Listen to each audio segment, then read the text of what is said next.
What's up, guys? Welcome back to the Night Watch podcast. Welcome back, Nathan, everybody. He's here to review all of Season 4 of Invincible. And we also just got back from the theater watching Micheal, so we're going to touch into that a little bit. And then we have a mystery segment at the end that I don't want to tell them about. So you should stay tuned for that because it's going to be fun. But yeah, we're going to start off reviewing Invincible Season 4, the whole season review. So what did you guys think? Well, we can talk about the finale first. The finale? Yeah. Okay. What would you give it out of 10? Okay, straight to ratings. Out of 10? Are you talking about just the finale? Yeah, just the finale, not the whole season. Episode 8, the finale out of 10. Probably like a 8.5, I'd say. Maybe a 9, but it's around that. I'm giving it an 8.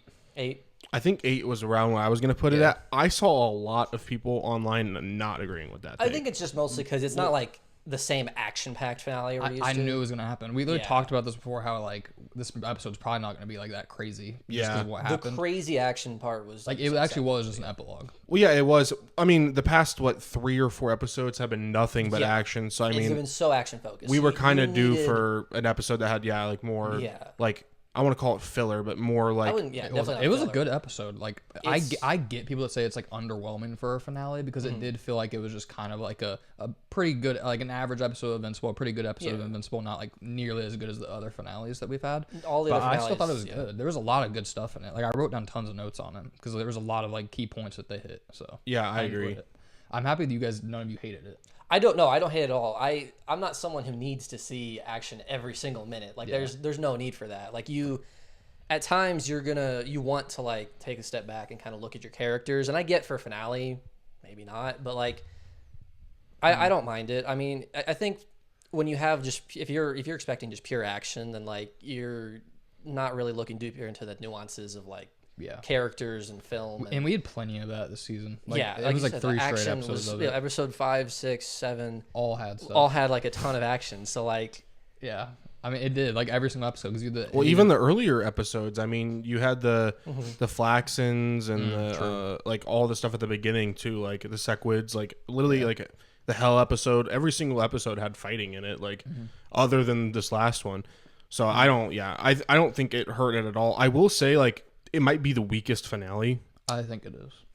I think you could make a case for it being better than season 2 finale, but it probably isn't. I don't think it is because that's when he fights Angstrom the first time. Yeah. And he that's when he makes that mental. I thought you were stronger. Yeah. Yeah. And he makes the mental switch to like try and kill Angstrom. Like that's the first time we see Mark like actually try to kill somebody for real. I think I like the season 2 finale. It sucks because like I do think the season 1 and 3 finales are better, but I feel like season 2 gets overshadowed a little bit. It for sure does. It does. Yeah, it does. No, this probably is the 4th best. It's just. But it's still a solid episode. It's not like it's good. Like, it's not like, bad. I saw so many people hating it. Like you can just skip this episode. Like come on, you you cannot skip this cannot. episode. There was so much stuff in it, and there's some like great cliffhanger type stuff that they have in it. Like I'm just gonna go out and say this. I think the scene of Thrag talking to Mark is one of the best scenes in the show. It's good. I mean, I don't know about best scene in the show. But I don't think it's the best scene in the show. I think it's one of the best scenes in the show. It's solid. Like I think that's like a perfect way to go into the next. What it's great for is it's like a counter to what we saw in the season 2, like close to the finale. It was either the second. I think it was the second to last episode where Anissa was there, right? Yeah. Where he's holding his ground against Anissa, saying like, "No, I'm not submitting to this. I refuse to fight for your cause, the Viltrum Empire, whatever." And Cecil's in his ear, literally telling him like, "Just say it, Mark. We'll like it'll just get her away, and then we can figure it out. We can fight this together. Just say it." And he's like, "No," and he's not willing to. But in this case against Thrag, he's to the point where he's like, "I have no choice." Yeah, there is so good. No other option. That's what's so good about it because you can see Mark contemplating it. Initially, he's like, "No, I'm not letting you do that." And like I was sitting there like, "Come on, Mark." Like, what are you going to do, dude? Like, he's literally going to just, like, destroy everyone and everything. And then I like how that connects to his hallucinations. And you see, like, the hallucinations of him, like, going through again, like, what is going to happen if he does, like, stand up to Thrag like this. And then it switches his mind. He says he's making that deal. And I think that's, like, the perfect way to go into the next season. Because you're like, dude, they're in such a bad position right now. They're just on Earth. Yeah. Like, blending in with everyone. Well, I think it's so interesting, too, because you see a switch in like the Viltrum mentality that we haven't seen before with Thrag. Like with Argyle, whenever they would do like flashbacks, he's always killing no matter what. Like Thetis tries to present a different idea, and he's like, no, like kill half the population. Yeah. This is the first time we've seen like a Viltrumite be like, okay, maybe there's a better way to like negotiate than just like brute force. Yeah. So it's interesting to see Thrag's like deciding like, okay, the betterment of the other Viltrumites, like we need to build our population back up. I'm going to negotiate with Mark rather than just like killing everybody. And I think that's such an interesting like nuance to add to Thrag, that he's not just like this meathead that just wants to like murder everybody immediately. It's because he legitimately cares about restoring Viltrum. Like that's what he wants to do, and he's smart enough to realize that he can't just take out his anger on Mark. Like he would have if Mark didn't like agree, because then he's at that point he's like, oh, he's just gonna come after us the whole time, and like I'm just gonna like kill Mark and kill everyone he cares about. But he actually is smart in thinking about that. So no, it's awesome to see like a villain that's actually like reasonable. Like, I mean, because the worst thing ever in like a show is when you have a villain who's just evil for the sake of being evil. Yeah, it's like that. Those are just the like, least enjoyable ones. Like your favorite villains all time have some motivation or like some justification, some sort of reason for it. So we kind of understand like the purpose of Thrag, even if it is inherently evil in what he's doing. He has motivation for doing it, and seeing that he's willing to pivot that and like still try to like accomplish the goal of bringing back Viltrum and their population. I agree. That's really cool. So yeah, for sure. How'd you guys feel about like Mark's visions? I saw some people complaining about like how often it was happening. I think like maybe it was a little bit too much, because they did like 4 or 5 times before like what he saw Thrag kill Debbie, and then he saw Cecil, Eve. So was it only 3? Literally like the 3 best characters. Wasn't? Did he see him kill Nolan? William. Oh, it was William. Yeah, it was William. Yeah. So it was 4, unless we're just facing them. I think that's fine. I think it's fine. Honest, I think they did it enough that when Thrag appeared, you were like, is he real or like? Oh yeah, I understand. I was like, no, this is another hallucination. Yeah. And then I was like, holy shit. I really liked how they did that, because I'm not gonna lie. At first, I was like, this is probably real, because I knew it was getting towards the end of the episode. I was like, there's no way they aren't gonna show us. Yeah, like, just not show Thrag at all. This is probably going to be real. But I love how they showed that Mark closed his eyes and then him open his eyes and he's still there. I thought that was perfect, because then it's like, okay, yeah. Because every single time he like settles himself down, like but he tried to. He did settle himself down. He was still there. Yeah. So I really liked that. It's nice, like audience feels like they're a part of that too. Then I like that. I mean, anytime you can like, because they feel like they're like you said, like you normally he closes his eyes, you're done. Like the audience felt that way too. So like he closes his eyes and like the audience takes a pause and then it's still there. Yeah. So, I mean, we learned what happened with Eve, like in the pregnancy, and she finally told Mark. Thank God. For a second I thought she was actually gonna like chicken out and not tell Mark again. Which I was like, dude, you need to say something. Yeah. So I'm glad that like I'm happy we got that like we kind of got like that tied up before we go into the at least like, I agree. Discuss because we found that out in like episode, was it end of 1 or 3? Oh, definitely 3. No, I think it was like 3. No, it was either 1 or 3. I thought it was 4. It was either 3 was or that maybe the end it of was the whole 4 episode? I think because it was the end of episode 4 isn't that where like you get the cliffhanger of Nolan and Alan and the like floating in above their street, and then isn't that where Eve's like saying something to Mark, and then she's like, I have something important to tell you, and then they look up and it's them, and she's like, now I can't say anything. It could have been at the end of 3 though. Yeah, I think it was at the end of 3 because I think it was, because that was kind of the cliffhanger. All of episode 4 was in hell. Yeah, no, I think they revealed she's pregnant. At the end. It was 4 was when she was going to tell Mark. Because 4 she goes and talks to William. Yeah, and that's why everybody cried about William's voice actor changing. It's not great. Yeah. But yeah, I meant like when it got revealed. Yeah, so the episode 3. Yeah. Okay, but anyway, yeah, we waited a long time. You finally got that. Because she was still confused why she like was losing her powers. Like and we figured that out. The reason why she was losing her powers, at least that's what she said. Yeah, because somehow Robot's $1 million scanner can't figure out that she's pregnant. True. One of the biggest plot holes, actually. He's in the Flaxen planet now, if that makes it feel any better. he's that was just bewildering to me. Dude, that's another. We didn't see anything about that. No. Well, we kind of did, because they're trying to get back to them, but like obviously they're having trouble. Which I thought when it grabbed Sinclair and it was pulling him towards the portal, I was like, dude, if they take Sinclair, they're so screwed. Yeah. Like, I don't like Sinclair, but he is so necessary to like. Well, for their like. Yeah, for like their cause. Yeah. Oh, okay. This brings up like I saw someone post about this, and this would be insane. If somehow Cecil found out about all the Viltrumite bodies and reclaimed them and had Sinclair make Reaniman out of Viltrumites, they would actually be the strongest thing ever. So I might need that. Yes. I heard something about the comics. Do you want me to say that or no? It's not like a spoiler for like the future, but it's something that happened in the comics that didn't happen in the show. Oh, no, I think it's fine. So apparently in the comics, I'm not 100% on this. I just think I saw it.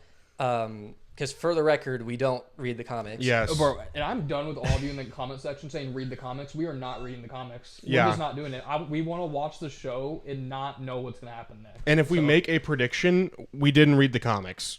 Yeah. We just made a prediction. Yeah, we genuinely have not touched a single Invincible comic. So, Anyway, so apparently in the comics they used the bodies like the Invincible variants and they made them into Reaniman. Oh, really? So they basically did that. Yeah, basically did that then. I mean, they're probably not as strong as like some of those Viltrumites. So maybe some of the dead ones actually, but there are like some of the dead Mark variants. And they turn him to Reaniman. So yeah, I'm sure, like you said, those could be crazy. Yeah, if like Cecil found out about it. I mean, well, actually, with the planet exploding, are there even any recoverable bodies? I don't know. that's true. Yeah, I mean they've been floating in space. Yeah, there forever, probably and isn't. now the planet's exploded. So yeah, there's no I point. doubt it. Yeah. Can we just talk about that? Like episode 7, like Yeah, you didn't really get. Yeah, you didn't. I didn't get to say. I mean, like that was crazy. I genuinely sitting there.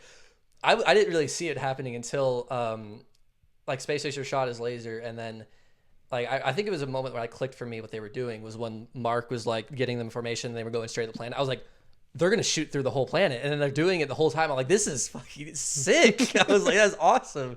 I enjoyed it. I mean, people can nitpick like, oh, like not all of their clothes got burned off or this or that. Yeah, like, because they didn't want to show their Johnsons on on the animation. Gooners Like over here on for real. TikTok. Like yeah. That, But that was awesome. I genuinely, I get like animation complaints wherever, but like that was so fun. I was like, I'm like, this is insanity. That was one of the craziest things I think we've ever seen in the show. Dude, once again, last time we were on the episode, I talked about how I thought one of the best shots that like in the show ever was when Conquest like is behind Oliver. Yeah. We got another one in that episode, like when Mark punches Thrag in the face. Yeah, and that like Stanza's the shot of his face shot. going red, like. Yeah. That is another one of crazy the shot. best. I think. I mean, you could put like the planet exploding. Yeah, there's a lot of stuff in that episode. That episode was insane. Yeah, it's really really good. Like that whole like arc. This is a little bit into like the whole season review, but the arc of like when the Viltrumite War started from episode 5 all the way on, that was genuinely might be the best arc of the show. Like yeah, it's definitely up there. It was actually just banger after banger after banger. I will say, like the Thrag fight was insane, but I don't know why. I still liked the Conquest fight from last season just a little bit more. Really? Season 3 one. Yeah, the season 3 Conquest fight. Oh, I do. I think I agree. Like Thrag, obviously stronger character, better like villain in totality. I think, but like I think it was cool to see like how strong Thrag was. But I think the Mark and Conquest one was cool just because you got to see like, first of all, you get to see Mark's reaction to him killing Eve, and you get so many great like dialogue moments during that, and he ends up winning at the end after like you were like, oh, no, this isn't going well. Well, and like Mark actually like could kind of fight back against Conquest, like. Definitely, and then also we got the reveal of Eve like powers, like how showing how strong she actually is, like reviving herself. And you guys haven't seen the Eve special, right? I've not watched it. I know they talk about how she can like has sentient powers, but like they've like blocked them. And she has a mental block that she can't bend or she can't change organic matter. Yeah, until she gets into like life or death situations. Yeah. So to me that was a complete reveal, I guess, which was kind of cool in that sense. But then also like I said, like Mark actually being able to kind of fight back made it more interesting to me. Like Thrag is literally just so strong that there's no chance anyone's beating him. Like I agree. I think the Conquest fight at the end of season 3 is probably the best fight we've seen. I mean, because you get a ton of dialogue. You said it's an actual fight, even if Mark kind of gets bailed out by Eve, but it works. I think in the fight. I my opinion, I don't know if this is a hot take. I imagine it's not. That episode 7 that we had in season 4, this one, that the whole like Viltrumite planet blowing up, the Thrag stuff, like I think that was the best episode of the show. Oh, that's what I said last week. You did? Yeah, it's a 10 out of 10.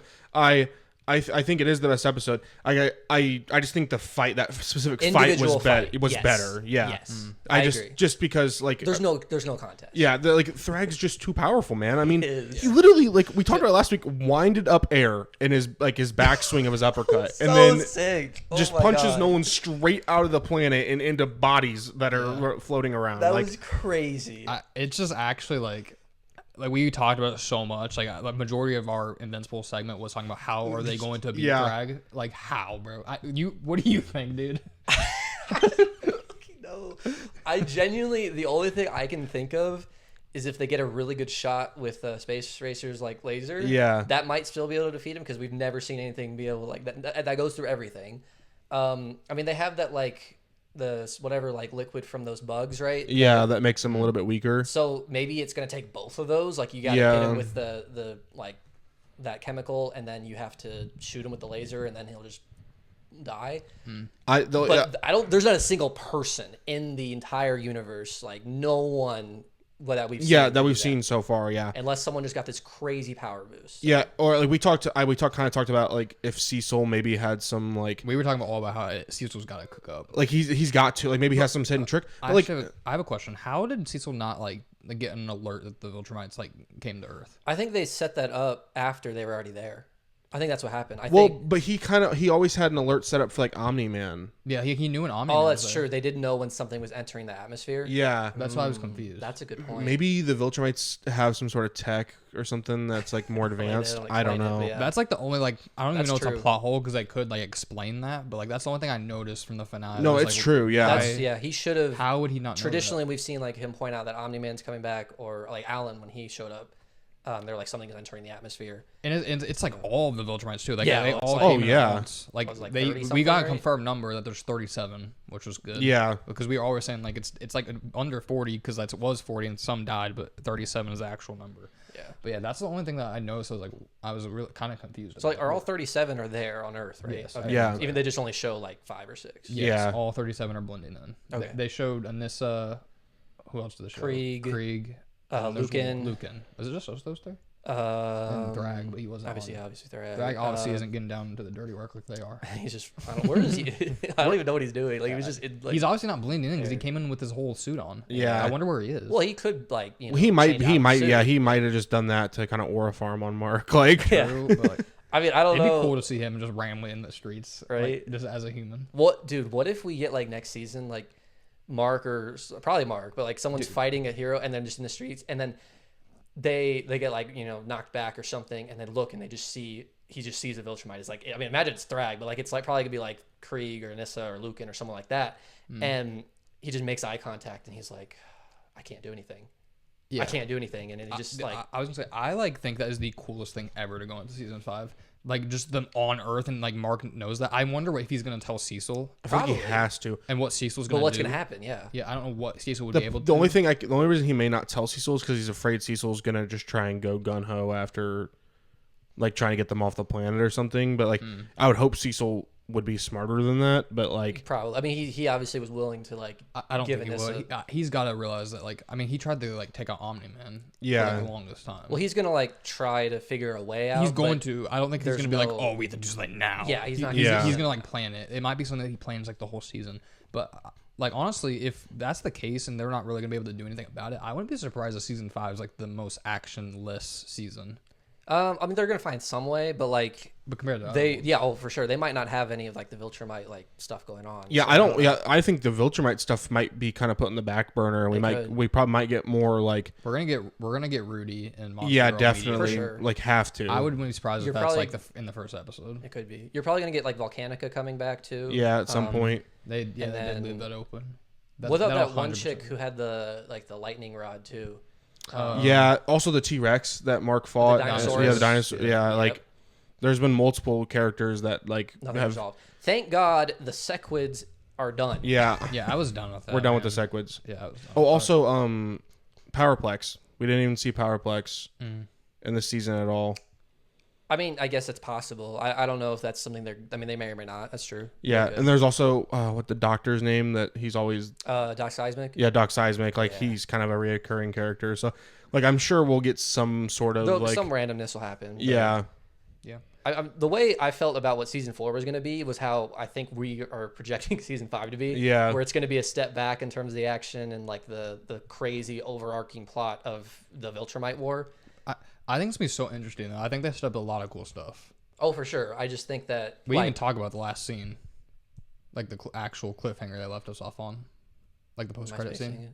Or am I spacing? Scourge Virus 2.0. Oh, yes, with Alan and like, yeah. That was like the big thing they left us on. That's true. I mean, that's how they... Alan's not That's how they beat Thrag. I say I don't think Alan will do that. Not. He doesn't have the heart to do that. If he does, I would not be... The thing is, though, I think if the council that like finds out about it, they will do it. Yeah. Yeah. No, those guys suck.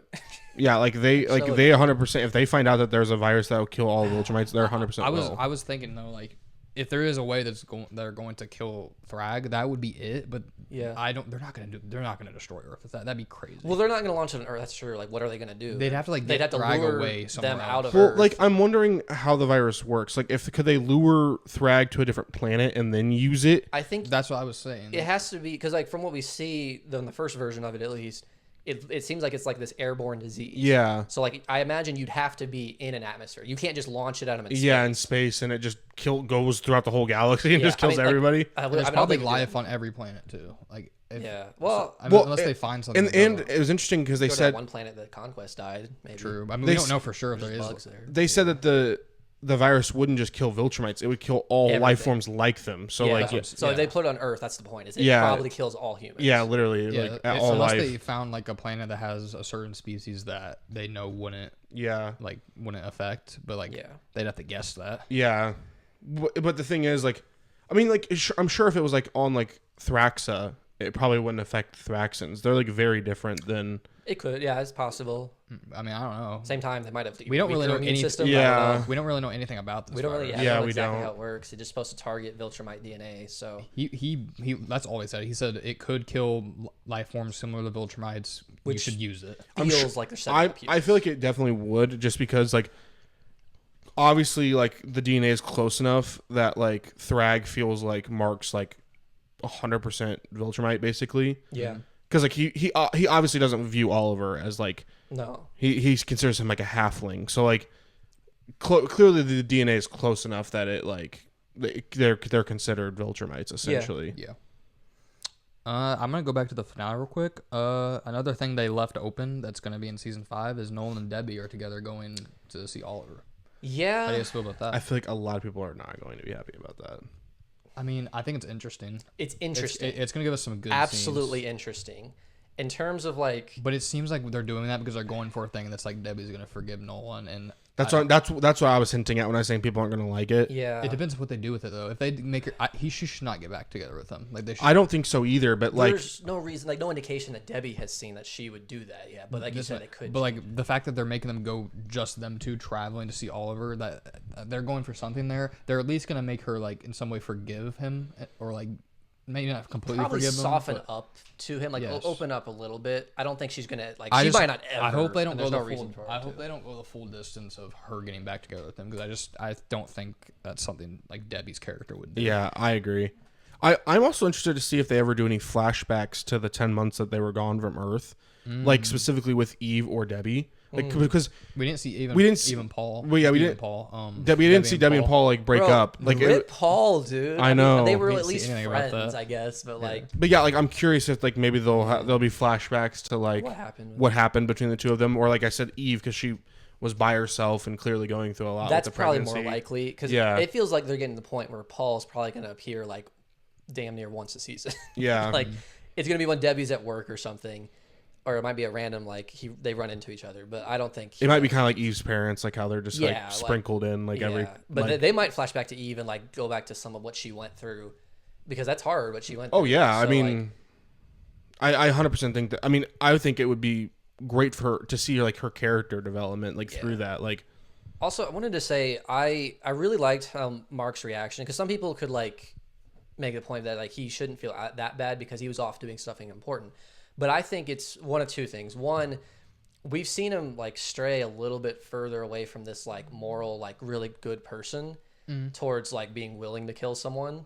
So I think first of all, it's a good look for him to be in this more like moral high ground situation of like accepting some faults and needing to step up. But two, it's like this big deal to Eve in that situation, and I think it like shows that like it's because he's been gone for so long. So it's like even if Eve doesn't like she says like that it's fine, like you don't have to. It's that, and it also I didn't realize it's growth from like the Amber stuff. Like everybody hates it, and I understand it, but like in season 1 where Amber's pissed at Mark for like not being there, she knows that he's a hero and that he's doing stuff that's important, but like she's still mad that he's not there for her. Eve knows that Mark is off doing something, but Mark is then he feels bad about it. Like, he understands that I still need to be here for you. And I'm not, and that's not cool. That needs to like change. So I think I love that the way he reacted, even if it was maybe like some people might think it's overreaction. I think it's great.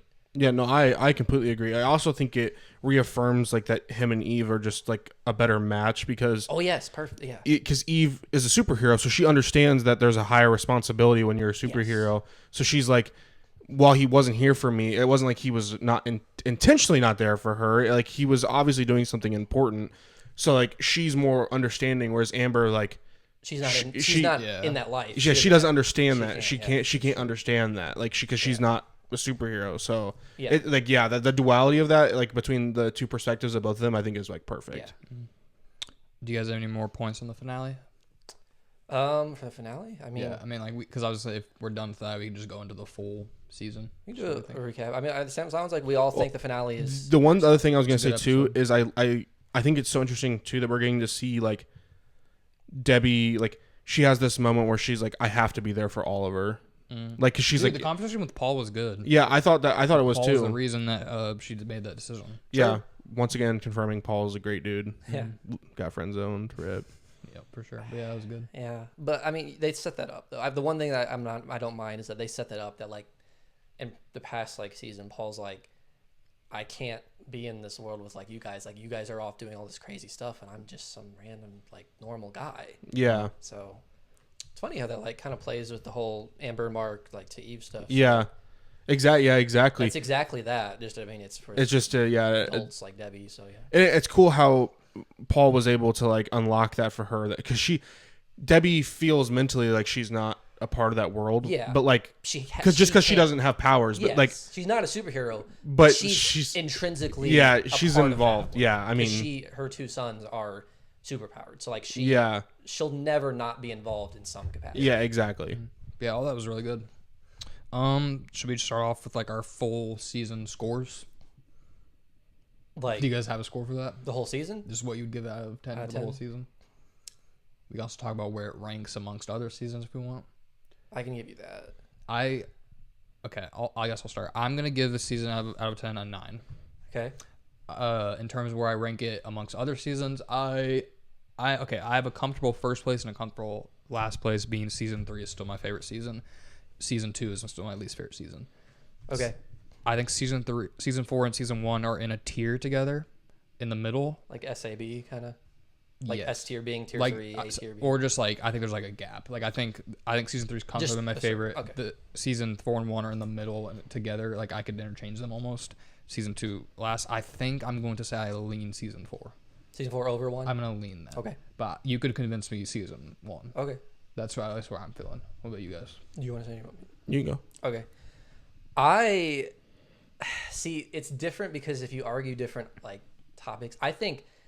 Still to like this day, like the end of season 4, I think season 1 is still the best contained story. Yeah, like I was thinking about that. It makes me want to like put season 1 over it, and you have some cool scenes. Don't get me wrong. I agree. Season 2 is still comfortably in my fourth place. It's still great. It's a great season and all, but like it's just not in the same tier. I think season 4 might be my favorite. Really? I think it might. I don't know if I'm just riding the high of that episode 7. Like I said, that to me might be the best episode in the show. I agree with you. I think that like we got some insanity with episode like 5 to 6 to 7, and then 8 was still great as well. So like, it's definitely comparable to season. Like if you said 1, 3, or 4, any of those are your favorite, like first, second, or third, no issues. But like I was about to say, like this show is just so consistently good. The only thing that you can say that would be like, is if you said season 2 is like your favorite. The other 3 seasons, I agree. Like, and I wouldn't even be like all the way mad. Like if you said season 2 is your favorite, I'm like, yeah, I wouldn't agree with you. But like we just talked about the finale, like with Angstrom, like that's really the finale was great. So like, yeah. So I think for now, I'm gonna say it's season 4 is my favorite, then 3, then 1, then 2. What about you? I think my favorite season is probably 3. Okay. I probably put 4 in second. My problem with 4 is I just felt it was very up and down. Bro, the consistency just wasn't there. I want to put 1 in a second. One has like those up and downs too. But I think 4's highs are higher than 1. Oh, well, we already talked about. I think 1 is the highest high. We still think? Well, that I just disagree. I think the episode with Thrag is better than the finale of 1. It's better as a whole. So you think if we put that episode into like the bracket and we had like I would like say Thrag's introduction is the best highest height in the whole show. Yes, it's the best moment. It's better than the Think Mark Think. Yes. Oh, see, I still think Think Mark Think. I do agree. I still dude. Think that's I don't know. When I saw him wind up air, I was just like, what is going on right now? Like this dude is literally manipulating the elements. Is necessary. It's okay. Like I'm not like necessarily disagreeing with you, like because it is close. That is one of the best episodes. I already had this conversation with you. I think it's a top 3 episode. I have no problem with you guys putting it 1 because I also give it a 10 out of 10. It's just the fact that this show has so many near 10 out of 10 episodes. It has a lot of bangers. Yeah. The writing is on. But yeah, I do think season 1 has the highest high. I'm cool with you saying that season 4 is more highs though. Yes. Well, yeah, I mean, yeah, it's in totality, it definitely does. Because I mean, you have like Conquest's return. You have the whole episode, the fight on I'm forgetting the planet right now. Telestria. Yeah, you have the fight on Telestria. That's a great like scene. Like, yeah, I think the highs are just definitely higher. I mean, like there's more highs than there is in the first season. And it's not just the fights or anything too. You get like the Debbie and Nolan stuff. You get Mark and Eve stuff. Like there's a lot of emotional. You get the Thrag and Mark stuff at the end of the finale. Like you get a lot of these emotional character work moments as well, in addition to these crazy fight scenes. Yeah. So I think it's the entire thing on like outside in the atmosphere of Viltrum basically is the most insane thing we've seen in the show.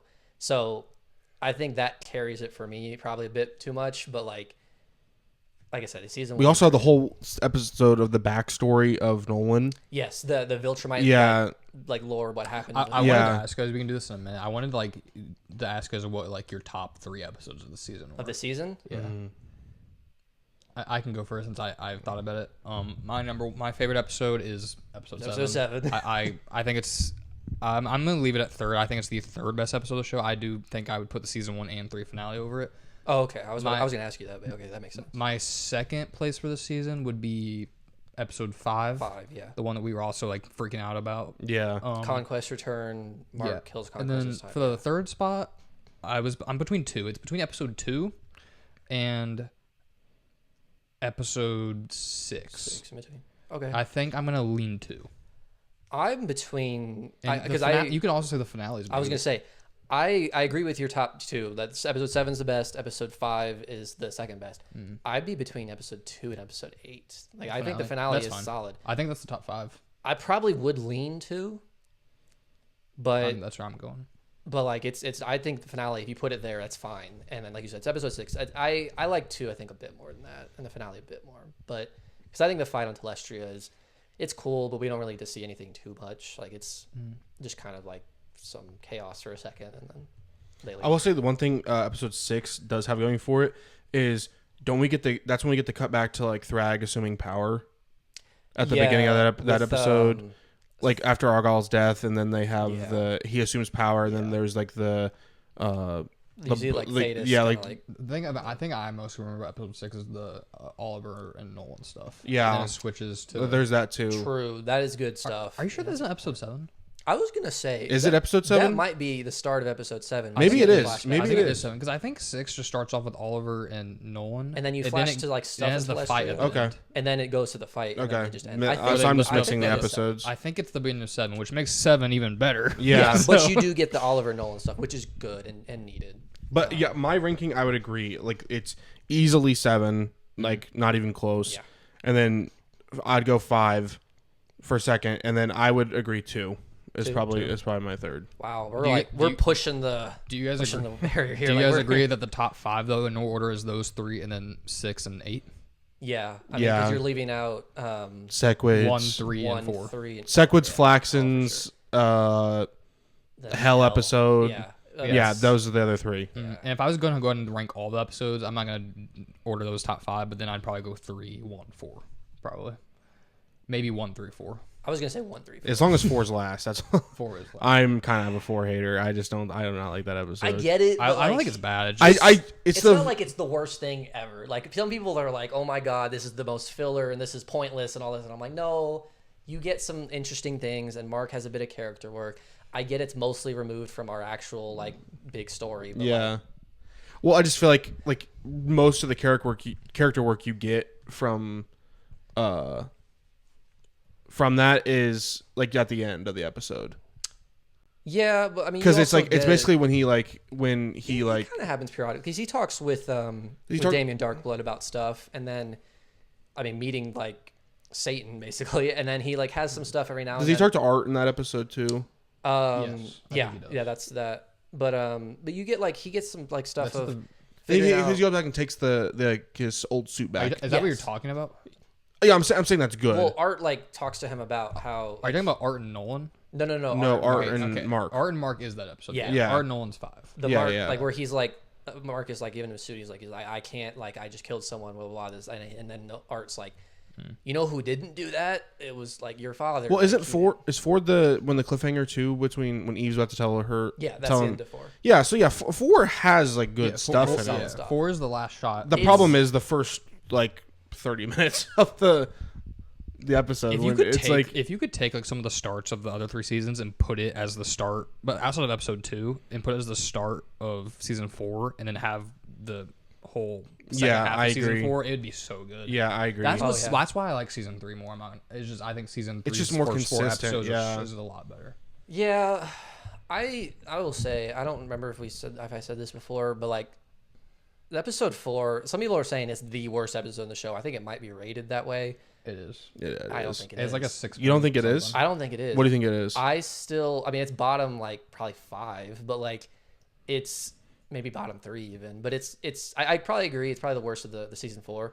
But I still don't like the episode 6 we get in season 1, where basically Sinclair's introduction, that whole stuff about like, and then like William gets kidnapped, and you have all the Mark and Amber drama. I don't like that episode. That might be my least favorite in the whole show.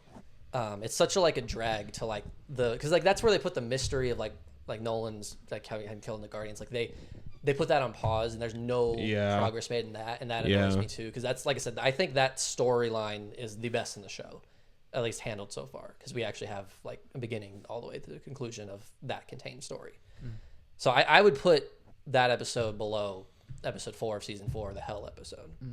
So, but I understand why people don't like it. I think like for me, the reason it doesn't feel as low, and maybe in retrospect, it might change because we haven't been able to see the effects of this episode into future seasons. Yeah. But like Sinclair's had such a pivotal impact. True. Like but we've had since that point. 2.5 That's what I'm saying. Like in retrospect, in 2 seasons I might look back and be like, wow, that actually wasn't that bad of an episode. Like maybe Volcanica comes back. Yeah, maybe or maybe Damien becomes more of a player. And I like him. I like him. He's voiced by That's Nancy the best Brown, part right? of that episode, just seeing him. Yeah. Oh yeah, him coming back and him talking with Mark. Like that's the best part. You talked about the stuff with Art. Like, I agree. Volcanica doesn't really do much. He's kind of just a generic villain, and then Satan's pointless. Yeah.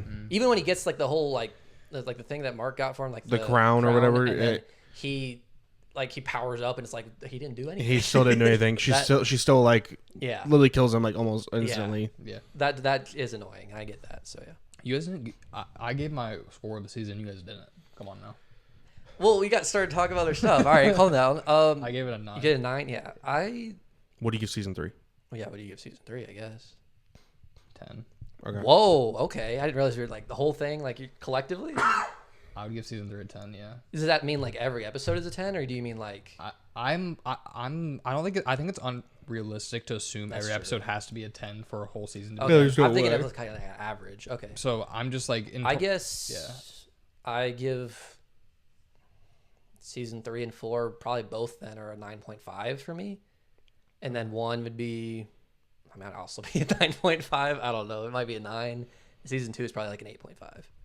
I was season 2 is an 8 for me. I think I agree. Could be Season 2 is an One- 8 for me. It's around that. 1 and 4, since I said they're like neck and neck, I could switch them. They're both gonna be at a 9, and then I think season 3 is a 10. Okay. Do I need to give season 4 a 10? No, I can't because that episode 4 and 1 and 3. I mean, you literally said you mentioned It drags it a half. You mentioned that you think they're like so interchangeable. Like you wouldn't. Oh care, yeah, for so. sure. Like I agree. The first, third, and fourth season are so close. So I think I would give them all 9 or 9.5. Yeah. This season, I would. There's always something in each season that I could change. I would say. I'd probably give it a 9 as well. I think 1 and 4, I both give a 9s. 3, I'd probably give a 9.5, and then I agree. I think season 2 is like an 8. So yeah. I would say I probably agree with a 9. Okay. Because I think, like honestly, like if I rewatched 1, it might be better than. Maybe I like it better than season 4. Maybe. I don't know. I'd have to like. I guarantee you. I if try not rewatched to have 1, I might recency. switch it. Ooh, season 1 is good. It's so because we kind of do forget about it. And but- the first episode, dude, like when he like kills Yeah, the Guardians, the and you're end just of like, it. I remember me just sitting there like, okay, I have to watch the yes, next that episode. was Like, why what just happened? That Like, was what made me like want to watch it because the whole time like I mean this just feels like a regular show of like superheroes. It's fine, and then that happens. You're like, oh my god, all right. and there's like multiple friends I've told them like you need to watch Invincible. Like I like recommending it, and then they watch the first episode and they're like, what happened? Why did you do that? I'm like, you just got to keep watching, bro. Yeah, you like, gotta keep watching. yeah. That's what I'm saying. It's so close for me. Like I genuinely, I could wake up tomorrow and be like, guys, I think season 1's better. Yeah, that's fair. I don't know. It's Yeah, so I just try close. not to have like too much recency bias because like obviously Yeah. just now watching it, like we're gonna think like, holy cow, this is like. Yeah. I'm kind of like in time I might change my thoughts, but I right now at this day I put season. No, 4. and I completely agree. I still think season 4 has the best episode. Yeah. I think 7 is the best episode of the show. When you guys go to watch a season, do you rewatch the previous seasons before? I Or do you if just it's go- I did for the boys since it was the final season. I'm honestly probably going to start like I think before 5 I might rewatch it all. Because that's literally what I do. Like before season 3 came out, I've rewatched So season you're 1 gonna and rewatch 2. it again before 5. And then when season 4 came out, I watched all the first 3 seasons again. I mean, it was like months prior. It depends. But, It depends. I I get like starved I said, for Invincible content like sometime over like summer and fall, and then I just rewatch it all, and then that way when we get back to like the springtime when it starts coming out, I'm a bit more refreshed than I would be. Yeah, like I said, I just completely lost my train of thought. Oh wait, what was I gonna say? Oh my gosh, it just came back to me and then left again. That was the weirdest thing that's Nick ever has happened to me. dementia, guys. We're sorry. Dude. I just lost what I was gonna say. Well, like I will probably rewatch. I'm gonna like my wife Kerrigan hasn't watched it. I'm gonna make her watch it. So I'll probably make her rewatch it. Like Yeah. when this comes out, it'll Someone on the internet hasn't seen Invincible. probably I'll probably like January. I'll probably have her start rewatching it. So that way we're done by You'll be like ready. yeah. No, that's great. Okay, I remember what I was saying now. You brought up rewatching. Okay, like I said, if it's the final season of a show, I usually rewatch it because I like to know everything that happened before that final season. And if it's like for example, I don't know how many seasons they're gonna do of this, but like I didn't rewatch it before this because I was like, just in the middle of the show. But like honestly, I probably should because it'd probably help with like us remembering. You certain got, things. especially if you're gonna be ranking seasons, you got to Yeah. have like some The refresher. problem is gonna be once we get like 7, Imagine you're like 8 8, seasons in. yeah, like and- you're yeah. having to rewatch Honestly, 8 seasons. that might be a thing where we like, because like if we're being honest, there are certain episodes that we could maybe skip. Yeah. Like episode 4, we don't have to watch it. We Yeah. could probably like watch like the first 3, skip 4, and just get into that Yeah. stuff. So maybe I could Watch like the specific 4 scenes in that episode My you only really need thing to with watch. that is I hate it when people like there's like filler episodes and they're like, yeah, so they're pointless to watch. It's like, no, they were a part of the show. Even if you don't like it, you should watch it. I get like if you're just doing a casual rewatch, that's fine. Like you watch whatever episodes are your favorite, you should enjoy it. That's the point.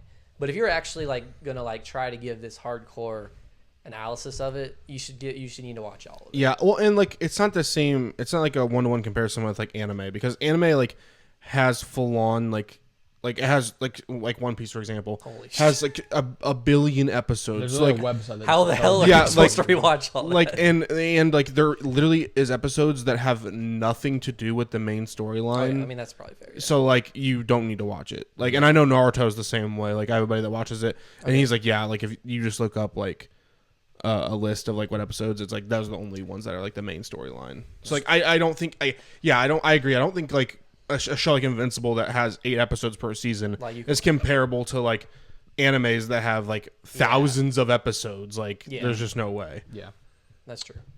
Do you guys have anything else to say about Invincible? That's the last time we can really talk about it for a while. I was gonna say we honestly could talk about more if you want, because if you guys want to just go longer than usual, like an hour and a half, we can, just because like there's a lot to talk about. But we are 45 minutes in. Oh my god! Are you cutting this or No. Okay.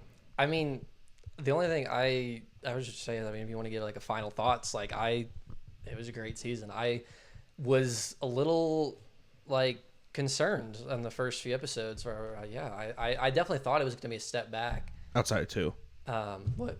Outside of 2. Yes. Yeah. I thought it was going to be a step back from 3, and it was for a while, and then you had episode 5. You're like, okay, this is all right. We're getting somewhere. Episode 6, like, this is pretty good. And then holy shit, Yeah, 7. I was really like one of the things like I was telling you guys like after those first 4 episodes, I was like, I think I talked to you about. I was like, I think this might be the weakest start to an Invincible season. And then we watched episode 5. I was like, guys, I think there's a chance it could be the best.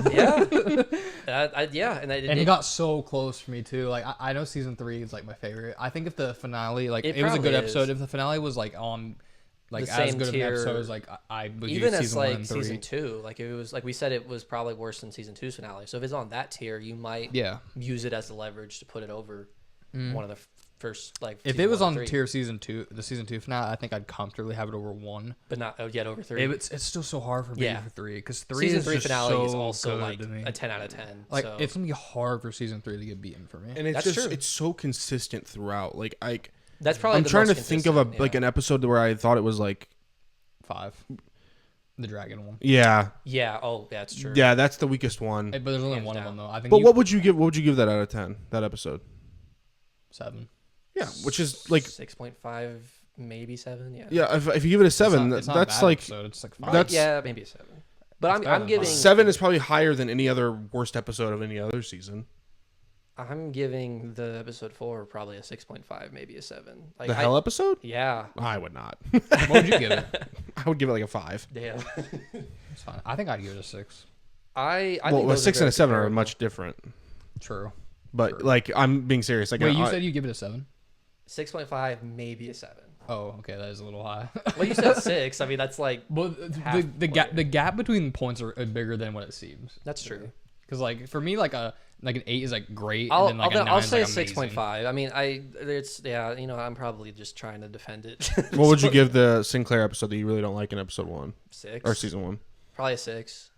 Oh, so you're just like consistently high then. I don't think there's a single episode of Invincible that's like. There's not a single episode that's I'm like, what was that? That's horrible. No, I'm not saying that, but like I think I can realize that there are episodes that are just significantly worse than some of the other ones. Yeah, but like for me, that gap is from like a 6 to a 10, basically. Like if you're comparing the Sinclair episode to like the finale of season 3 or this episode 7 of season 4, there's a noticeable gap. I just think there's a bigger gap than what you're. Yeah, than what. I mean, that's fine. That's true. It's just that I don't know. I guess I kind of like try to find the value in shows. I usually have a more positive outlook on stuff in general, I suppose too. But I do too. If you ever catch me on here like saying something's bad, it's bad. That's true for me too. Like Quantumania. Like I would go on here and outright say that is like horrible. Yeah, it's bad. It's like bad. there are certain movies that do that to me, but I'm usually kind of like optimistic. Like when I come on here, I think most of the ratings I'll give will be like at the minimum a 6. Yeah, no, I genuinely. If I'm giving something lower than a 6, I don't like it. I have an urge to do Quantumania 6, but then I'm like in my head, I would that's give Quantumania crazy. like I can't. Yeah, I gave it a 4 as well. 4, maybe a 4.5. I would have stopped watching it if it wasn't a Marvel movie. Yeah, well, and I like Ant-Man / like Paul Rudd to a degree. So yeah, I'll give it the chance. But then I was mad there was no Luis, dude. I was pissed. But yeah, the random Marvel segment. Yeah, randomly got into that. All right. Anything else in season 4 or Invincible in general? I don't know. I'm excited for season 5. Yeah, can't I wait to am wait a year. so disappointed so we have annoying. to wait. But I'm not going to complain. I'm not one of those people that's going to complain about the animation and then also want it to be out immediately. You can't complain about that. I actually did write down on here. I was just going to skip over it, but I wanted to ask guys what you thought of the animation, because that's one of the main complaints I've seen on like Twitter. Could it be better? Yes. Oh, for sure. But if you want it to come out every year, yeah, unless you want to wait. This is what we're going to have to sacrifice. Yeah, like you're gonna have to, if they want to like make it like, because animation season 1 is like, if you watch season 1, like they spent a lot more time on it. Because they probably took like the 2-3 years in advance to like. Yeah. But then after that, they're like, okay, let's start pumping. We these got out. it. Yeah. So it's just, you know. Well, there was a big gap between 1 and 2, but that was because of how you COVID. like go about your life, like just like thinking about that stuff. Like enjoy the show, bro. Yeah. The people that just want to hate. It's true. I mean, those are people who aren't actually like big fans of the show as well. It's just something that's like, if you're gonna give a complaint about the show, can you like just like make an actual complaint about the story, not just the animation that you know is they not don't pay gonna be attention enough to it. And this is a rant I know I've been on multiple times, but like there was already people calling for like a live action Invincible movie, and I'm just like, can we finish the show, before we try to go to something live action? Like, not everything that is a cartoon needs to be live action. I'm like against that stuff. Anytime shows do that, it's just not nearly as good when they switch like that. And I think shows like Invincible are just better animated than they are easily, and than they are, because stuff that is so like fictional and like colorful, you can just do and so much more in yeah, like there's just so much more you can do in animation than you can do in live action. Like, this is slightly, I mean, it's probably a hot take and it's very much off topic. I was gonna say, you just said your great point, by the way. My point is that in Star Wars, my absolute favorite part of Star Wars are the animated shows. I like Clone Wars, like Bad Batch, Rebels, Tales of the Jedi, like all that stuff. The Maul, Shadow Lord, all of that stuff is better than you have to like take it as a project as a whole. You can't just, because you can nitpick episodes that are rough. But there's so many peak moments in those. I think they're better than a lot of the movies. Like I think that's a take a lot of people have, to be honest. Is it? I really haven't. I don't know. I guess, I mean, at least Clone Wars. I think if you include Rebels in there and like Bad Batch, I think it's just because it's great stuff. I think it's just because it's based on the content that we're receiving. Like, it's a fictional thing that has like colorful like swords in space, so it's gonna look so much more in animation. It's gonna look so much better, animated. The live action like Star Wars shows, like Mandalorian, to a degree, is like it's solid, but like it has some stuff. The Ahsoka show has some like, what are we kind of like? This doesn't look great. A lot of the live action stuff, like if you're trying to still do lightsaber duels and all that, they just can't do it anymore. They lost their touch. Like, they killed it in the prequels. And the worst part of the prequels is like the dialogue, but the sequels and then the live action like shows they're making now, like they just lose all the touch with that. So. Yeah, I agree. Sorry for the tangent. Yeah, we just went on that was tangent, a 53-minute Invincible and Star Wars for 5 minutes and a little bit of Marvel. And a minute of Marvel. But are you guys good to go on to the movie we just watched? Yeah.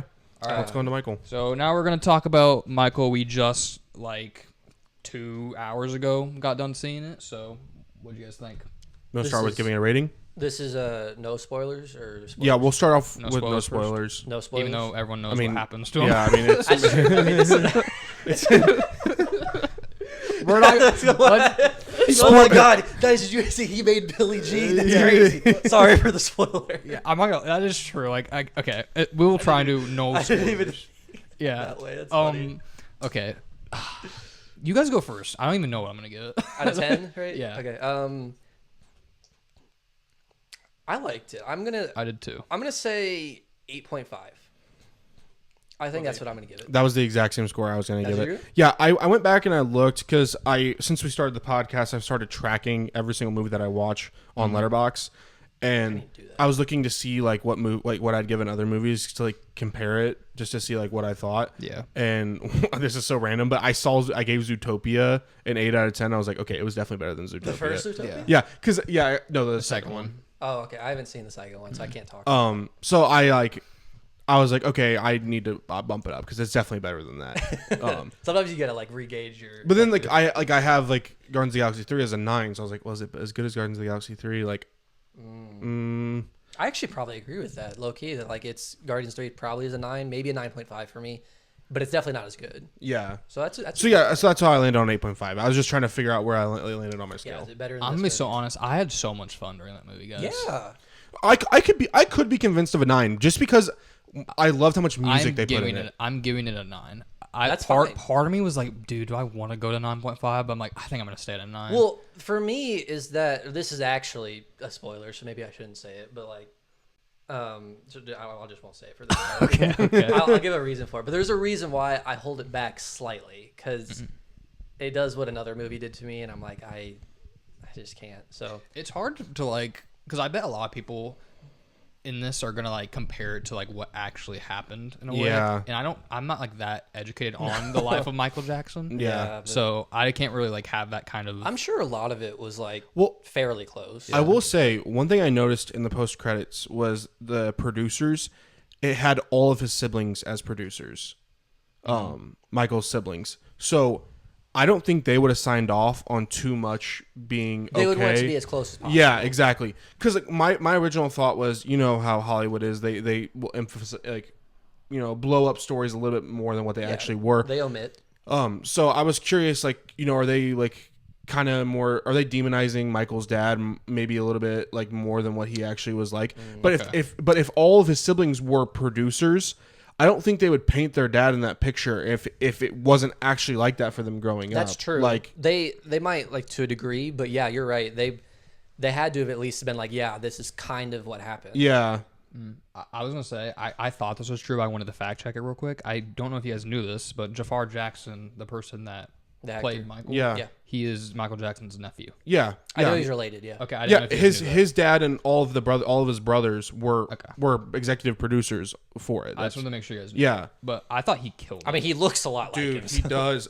It was some of the scenes was so eerie, like how much he like looked like him. It actually was insane. Like, Yeah. Especially as they like. I mean, I feel like for me it was when they started transitioning to like the more prime years, if you will. Yeah. Like where some of his biggest hits start coming out.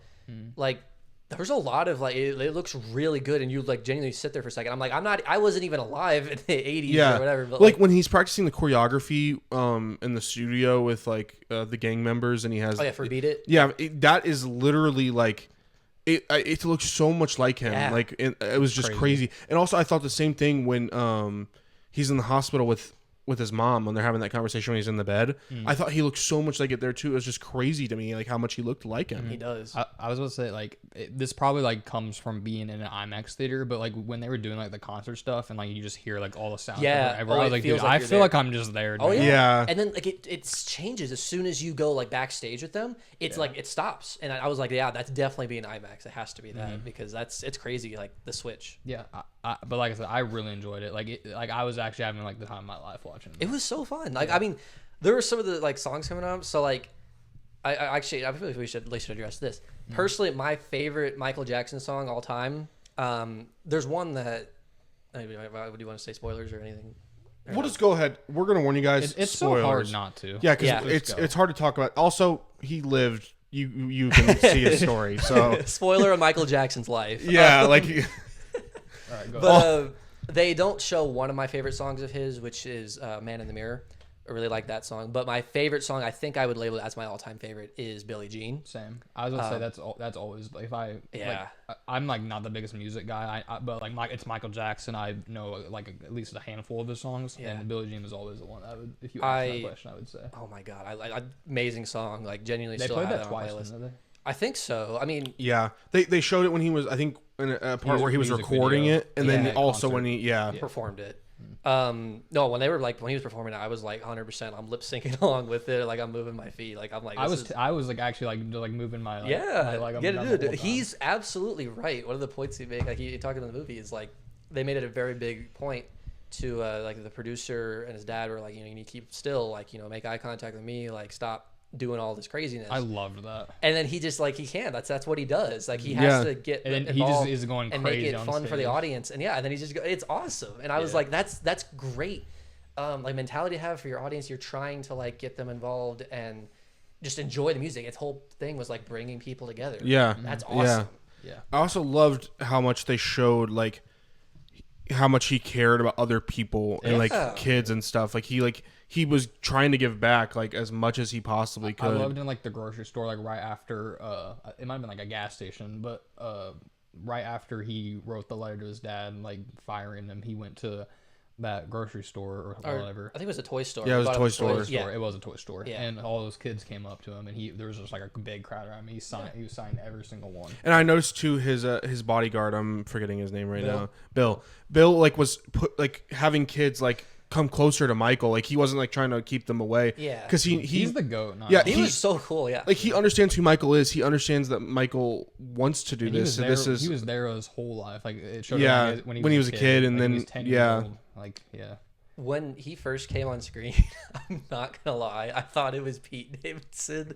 Like, genuinely for a second, I was like, "What? There's no way they did that." And then eventually, I'm like, "No, it's not. It's not." So, I was a little concerned for a second, but yeah. I would say, this is super cool, super niche story. I loved my favorite song, Michael Jackson's "Beat It," and great song. That's probably my top 3 for me. That's probably my second. It's probably number 3 behind "Man in the Mirror" for me. But it's so cool. They referenced Van Halen in the movie. Oh yeah, when they're saying like Michael says something about like this is rock and roll when the guitar solo starts, and then whoever's in the booth with him he says like that the one and only Van Halen or something like that, and it's cool because Van Halen actually did he does the guitar solo for "Beat It." Yeah, I didn't know that. That's cool. Yeah, I'm not 100% sure. I'm almost positive the story is true. But there's a story I heard that basically Michael Jackson and Van Halen were like hanging out, and they were in the studio, and so Michael had a bunch of his demos, and Michael went away to go do something, and while he was gone, Van Halen was listening to some of them, and he listened to "Beat It," and when he heard the guitar solo played over, he was like, "I can make this way better," and just did it. And then when Michael heard it, he loved it, so he kept it in the song. We're just gonna take that as truth because that sounds really cool. That's the story I had heard. I mean, like I said, I'm not like 100% fact checked it, but like so that when they mentioned Van Halen, I thought it was so cool that they did that. I want to say, dude, who does the guy or the kid that played the younger version of Michael? Does he have any relation? I don't know, but he was amazing. He was great. His voice was actually I'm gonna say his singing was insane. Like I wonder how much of the like singing they do for the performance stuff, especially. I want to see what his name. I wonder how much of that is like them actually recording, for the movie, or if it's like playing audio from back in the day. Because they had clips where it was footage from exactly the actual like 70s. I'm also wondering like how much of like. Even when he's in the studio recording, is it clips of? Were they clipping in stuff of Michael singing like or audio, what? Yeah. Like I'm curious, like how much it was of like his nephew versus him actually singing. I'm sure it was definitely, obviously, a mix of both. It had to have been. Giuliano Cruvaldi. That's the name of the kid. All right, that was the first thing he was ever in. That really. Wow. Yeah. Oh, what a debut! If you go on Letterboxd, he is absolutely nothing. No one even doesn't have like his like anything about him. Like usually there's stuff right here. He's at least got a future in like musicals and stuff because I mean his voice is amazing.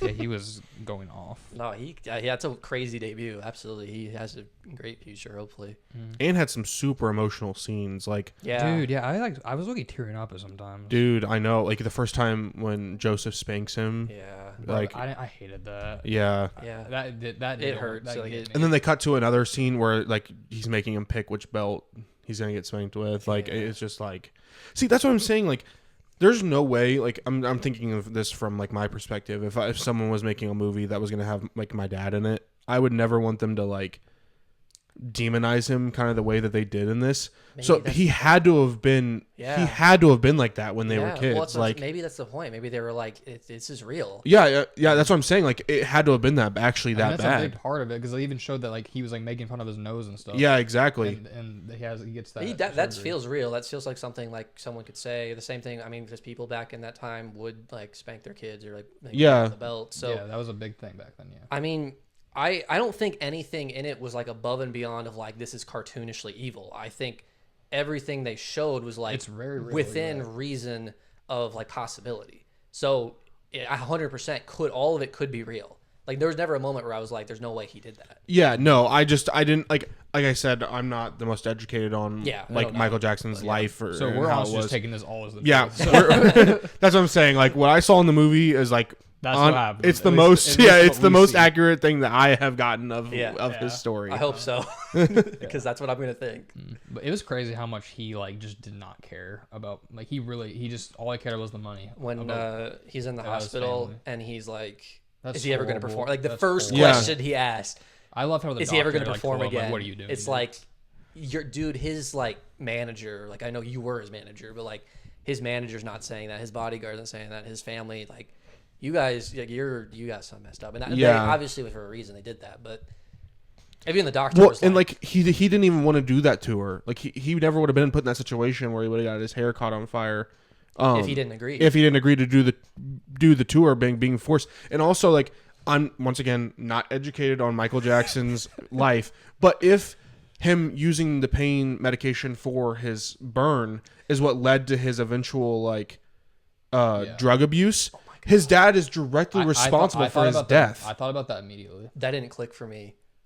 That's what I'm saying. Like his dad's directly responsible for his death. If that is how he got addicted to pain medicine, I'm not saying I know, so I don't want it to get clipped and this be like, don't worry. Yeah, like I'm not saying I 100% know. I'm not. Anyway.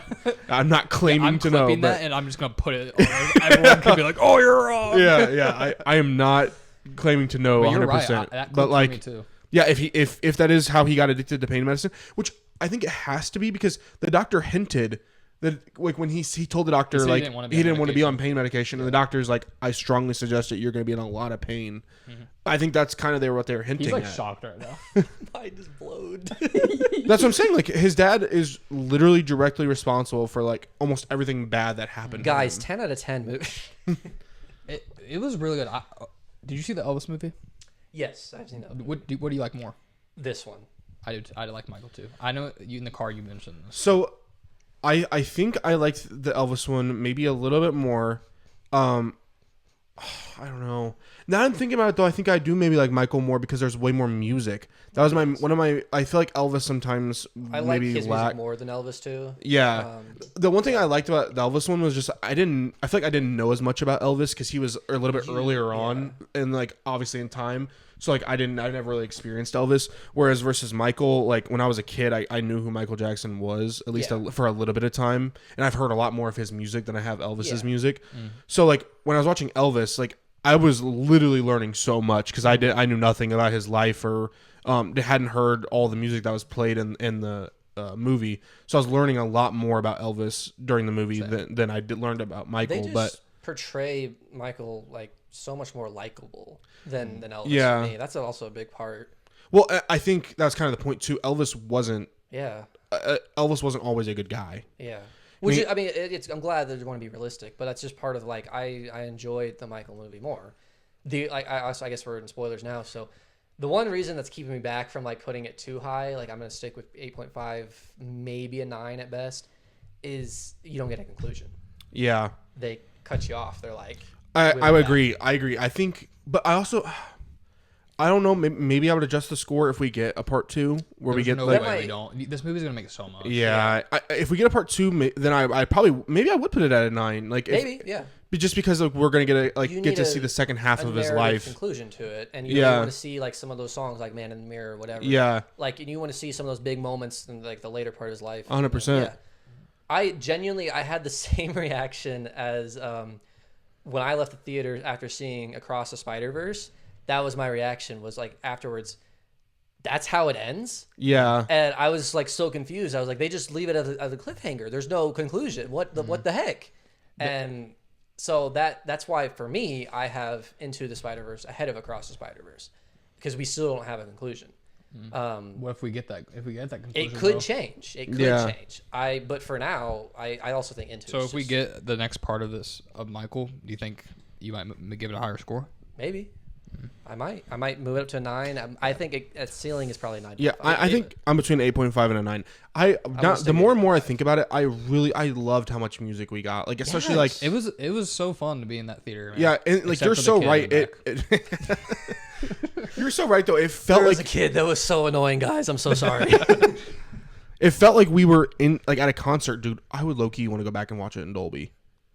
Bro, because Dolby is like the sound. Yeah, stuff. The sound, dude. Dolby might be crazy. My mom's gonna want to go see this with me. I honestly might do that. Yeah, you have to. If you go, you have to let me know how it is because Yeah. listening, like in that type of setting, like the sound, dude, especially in the concert scenes, would be insane. Yeah, I honestly already was probably will. amazing, but yeah, that could make it better. Yeah, but yeah, it was awesome, and the aura, man. Dude. I talked about it. It's so crazy, like how I wish I could like it'd be so cool to like be alive during that time, like and like see all. No, I thought that in the point. I was like, damn, it would have been so cool to be alive and experience like this. Well, I literally was talking about this with my wife when we were driving after we dropped you guys off. I was like, has there? I don't think there has been. Like no other human has rivaled his level of like famousness since his passing. No. I think the closest to I could come to, and then not just strictly musicians, was LeBron or Taylor Swift. Like I think it's easy. No, neither of them. You might have to like go to like some soccer players, man, like Messi, Ronaldo. I guess I was thinking America because he's just purely American. Yeah, because he's an American artist. But like with guys like LeBron or Taylor Swift, I think you could show their photo from anyone from the ages of like 10 to like 60. They're gonna know who LeBron James or Taylor Swift are. Yeah, literally. And but like, so like those are the people, like that's the tier of like person we're talking about here. But he's even above them. That's what I'm saying. He's like in a tier of his own, man. That's what I'm saying. In the movie, they say at one point, I can't remember now when it is, but they say, like there's never, I've never known it. I think it was the producer guy, right? Maybe because I think that's what I'm picturing. He says, I've never like known someone like you, and there's never gonna be someone like you. And like I was like genuinely, I think that's like them trying to say to the audience that like, yeah, that he is the like most famous person, at least out of America, that's ever existed, and that's probably true. Like, yeah, I see people like compare like Beyonce and like Taylor Swift and stuff to him. Dude, it's not the same, man. Like I've seen these like the videos of him performing, dude. Like they literally included in the movie. Like people are passing out, people are crying, people are like everywhere he goes. There's mobs of outside people of his house at the gate, 24/7. Like every single time that he was at the house, they would show the people standing there. Yes, like mobs forming. Yeah. Like I just don't think there's ever been someone as famous as Michael Jackson. Like ever. No, but everyone knows who that. That's a good point. Like he genuinely.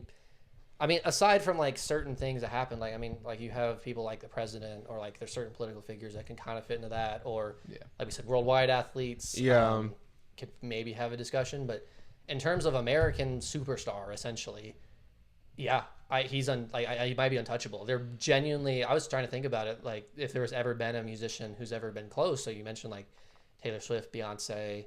I don't even know. Is there anyone else that would be Elvis in there? Elvis, but he was before him, so. I mean, he's not American, but Drake, I think, would be somewhere in that Drake conversation. Kind of be in that. I mean, I don't know. You say Kendrick, maybe. But but no one's dude, even. They're close. not even close, man. It almost feels disrespectful. It is disrespectful. That's what I'm saying. I'll see people like genuinely try to put Beyonce in conversations, and I'm like, no, man. Michael was in a tier of his own. There was no one like Michael. Like I went back one time. I can't think of the exact numbers. This was a while ago. But like, if you look at his sales numbers, just absolutely ridiculous. I can't imagine if he was in the streaming area. Yeah, I was about to say, like, when people could like a different era. That's what I'm saying. When people have instant access to it, if they had instant access to his music, like he was pre-social media and everything. Like it's crazy. He probably would have been like insane if he think Taylor Swift stuff is crazy now. Yeah, he probably like doubles it. Oh yeah, I mean it's insane, dude. Yeah, and that's the point. Genuinely, there might not ever be someone who is that level of famous. I don't know, but it's pure like it's talent and like showmanship. That's really what it is. And I mean I don't know if it's glazing to say it, but yeah, like he genuinely might be. There might not ever be someone who could do that. Well, and he was so willing to pull from all types of music. Yeah, like they show that like even like when he brings the gang members in. Like he's watching them dance and he's pulling from like the different dance styles that they have and like he's pulling from like rock, he's pulling from R&B, he's pulling from pop, like he's pulling from everything. Like he was just so versatile. Like I don't think we've seen an artist like Michael Jackson, or like you said, I don't think we ever will. I can't imagine it. I mean, maybe someday, but like plays Michael Jackson for like 10 minutes straight. Dude, it's kind of valid. I don't think, like you said, I don't know if another man like existing has ever had as much aura. Like, yeah, it's crazy. Question: who has more aura? Michael Jackson or I Thrash? knew you were gonna say that. Michael Jackson, man. I'm not gonna easily Really? Michael, bro. I might, when we play Fortnite, I might start saying like I'm Michael Jackson. I might pull it out. Back in the movie, the other thing I kind of emotes. Yeah, the other thing that came to my mind about the movie is I thought like the animal stuff was so funny. It was funny. Like, Dude, when they brought Bubbles, so cute, Bubbles the monkey, that was funny. Yeah. Yeah, like if I was like there, I'd actually be like freaking out because like the snake. Yeah. Well, not even that, just the monkey in general. Like that like I feel like I'd freak out. I probably act like how his mom did, where you're kind of like, okay, all right. Yeah, but like it was so cool. It was funny, like just how much he loves like just like everything, man. Yeah, he's such a positive guy in that. Yeah. I hope that was true. Like, I mean, That's what I'm taking it. I'd rather think they're making it so evidently clear too. Like he's constantly chasing this childhood that he never got. yeah. Like, and they set it up early when he's watching the kids play outside, and then clearly he would like to go play with them, but his dad's making them practice. Yeah. And like he's constantly chasing this, like, I want to be a child. I want to play Twister Yeah. with my brothers. I want to like get these games from like the store. I want to store. like be nice to all these kids. I want to buy stuffed animals. I want to watch cartoons. Watch cartoons. Yeah, like. Yes. And like he does that with his mom still to this day. Like he's watching like Three Stooges and all this stuff that he would have watched as a kid. Like it's clear that he's constantly chasing the childhood he never really got. Which I think can be relatable for people. And Yeah. I like that. I really do like that. Yeah. Do you guys have anything else? It's a great movie. It's great awesome. movie. Great movie. Dude, also, do you see the critic scores for this? Dude, the Rotten Tomatoes. It's like It was like in 39. 30 something. It was so bad. But like the audience score I saw today is at 95. Yeah, Rotten Tomatoes is so bad, dude.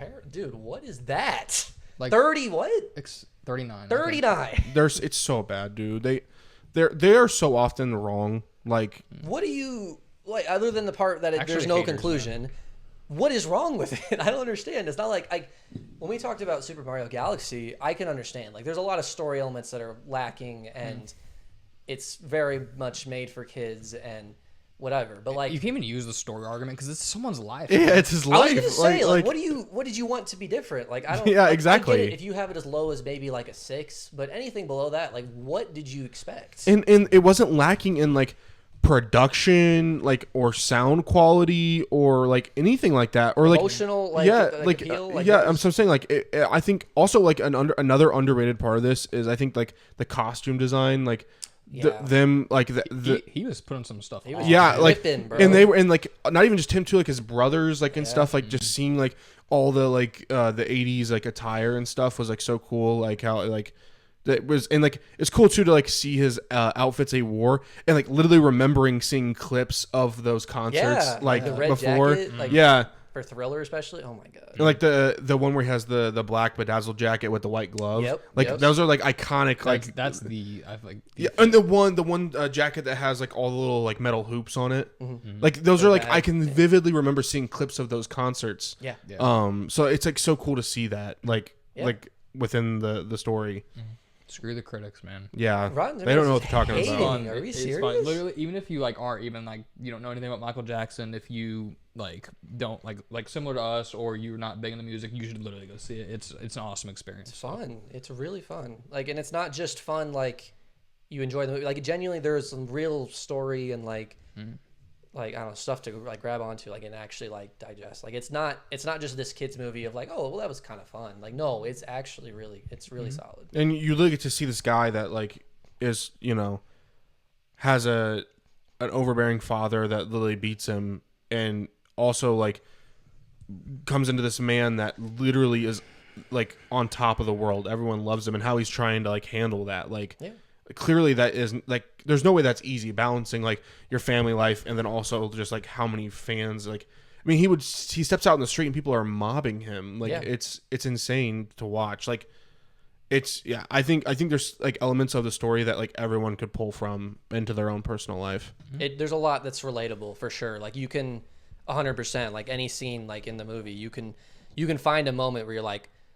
I can see myself in this situation. Yeah. And that's the biggest thing like you need for movies sometimes, is just being able to connect. 'Cause that's the whole point for music, for movies. And that was his point with that's the music. He wanted to bring people together. Yeah. And you feel that. So. Yep. All right. Are you guys ready for my mystery segment? Apparently. Mystery segment. We are an hour and 19 minutes in, so I honestly just want to do this. So who cares? No, we're gonna do it. So I'm putting you guys on the spot with this one, but I think it'd be fun. And I'm gonna put some money on the line too, just to spice it up. Whoa! a little bit. Did not agree to that. No, not for you guys. I'm just throwing in money for you guys. We can win money. Yes. Oh shit! I'm doing an MCU trivia battle. Oh snap! Okay. All right. I'm sorry, but I wanted to be I didn't even get to study. Dude, it's gonna be like last week when he couldn't get Korg. I'm gonna suck. Okay, there is. I'm gonna put. Here's what I'm doing. I'm putting $20 on it. Whoever wins gets 20. What I'm gonna do is first person to get 10 questions right. I'm going to read the question, and you guys have just first person to say it. Do you have to finish saying the question? No, you can answer at any point. We can blurt it out Here's instantly. Here's the thing. If you get it wrong, if you get it wrong, I get to finish the question, and the other person has 10 seconds to answer. Okay. If that 10 seconds goes and they don't like answer, you can then answer. You again. can try again. But so if you can risk it and just say it, or I mean, you want to be sure, yeah. Okay. Yes. I'm first to 10. Yes, first to 10. I wrote down 30 of these just in case neither of you get them. But yeah, and whoever wins this, there's gonna be something online for $40. Whoever wins. I'm stealing this from Andrew, fellow, a little bit. But what he does is whoever wins his like trivia things, he'll give them like a minute to answer these questions. Okay. And then if they get a certain amount right, I'm just giving you guys 10 questions. I purposely made them harder than the group I'm going to give both of you. So it's going to be hard. Okay. And you have to get 7 out of 10 right. There's going to be something so stupid that I've missed. I'm going to be so bad at myself. I know. Okay. Okay. Yeah. So is there any questions? I think we got it. So. First to 10 points. You can answer as soon as you want, but if you get it wrong, you have to wait. I'll count 1, 2. I'll just do 10 seconds. Okay. And I should probably keep track of the score somewhere. Okay, it's fine. I'll just keep track of it in my head. Sure. I mean, you can put it on your phone or something. Yeah, I might do it on my phone. Okay. I can do it on mine. Also, if you guys end up, like for example, because there might be some where you guys answer at the same time. Yeah. I'm gonna try my best to pick out who got it first. Yeah, we're gonna have a help me out by being honest, like who you think. You're blue, I'm red. Okay. Oh, that's cool. Awesome. Okay. Thank you for that, by the way. Blue is my favorite color. for these batch of 30 questions, I mixed some. Some of these are extremely easy. You guys are going to know the answer immediately. Some of them are challenging. You guys might not even get it, and some of them are like you could get it. Maybe you probably would take a second, but then you get it. And then, like I said, the 10 that are just for you. There's different levels of questions. Yes, but the 10 that I gave just for you, I personally think it will be hard for you guys to get 7 out of 10. Okay. But that's why I'm doubling the money. You get 40. Okay. All right. Are you guys ready? All right. What is the name of Thor's hammer? Mjolnir. Oh, yeah, okay. Okay. Well, no. What is the real name of the Winter Soldier? Bucky Barnes. I'd give 7. 1-1. What organization does Nick Fury originally lead? Shield. Yes. In Iron Man 2, what does Tony use to create his new element for his arc reactor? Like, does he use his father's, like... Oh, my God. It's a message from his father? Is that right? No? Is it like a physical thing? Okay. I'm just going to time right now. Yeah. The Tesseract. Oh my God! I definitely I forgot. Yeah, I figured that's one of the harder ones. Bit of an Iron Man casual myself. Okay. Who was the first Avenger recruited by Nick Fury? Captain Marvel. Yeah.